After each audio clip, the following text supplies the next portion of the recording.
আজ হচ্ছে লাইভের ফার্স্ট টাইম ডিকাথলনে আসলাম, একা একা। তো আমার একটু ভয় করে এইসব জায়গায় আসতে, কিন্তু ফাইনালি শপিং হয়ে গেছে, টোটালি কমপ্লিট। একটা শু নিলাম, একটা জ্যাকেট, আর ছিল একটা তোমার আর কি যেন ছিল, সক্স ছিল।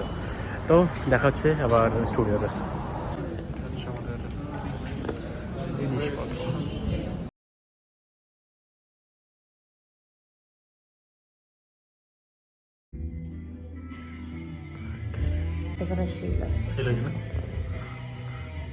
দেখো, অস্মিতার ফাইনালি ট্যাটু কমপ্লিট। ও কিছুদিন আগে একটা লোটাস করে গেছিলো অলরেডি, তো আজকে দুখানা ট্যাটু করলো। একখানা মায়ের ট্যাটু আর একটা ব্যালেন্সের ট্যাটু। চেক আউট করো কেমন লাগছে। আর ব্যাকের যেটা হয়ে গেছে ওটারও লিঙ্ক দেখাবো। ওকে, তো ওকে, আগে কোনটা? আগে ব্যালেন্স, আগে ব্যালেন্স। ওকে, আগে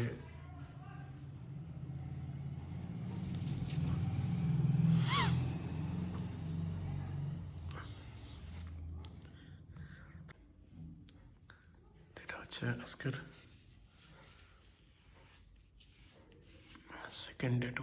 অসুবিধা, ট্যাটু কেমন লাগছে? খুব সুন্দর, ঠিকঠাক লাগছে? সত্যি তো ঠিকঠাক লাগছে? একদম পারফেক্ট। ওকে, আগের একটা হিলিং রয়েছে, ওটাও দেখাবো আমরা। ওকে, এটা হচ্ছে অস্মিতার হিলিং ট্যাটু। 1 মাস হয়ে গেছে না অলরেডি? হ্যাঁ, 1-1.5 মাস প্রায় হতে গেল। একদম। তো আরামসে হিল হয়েছে, খুব সুন্দর হিল হয়েছে, খুব ডার্কনেসের সাথে হিল হয়েছে।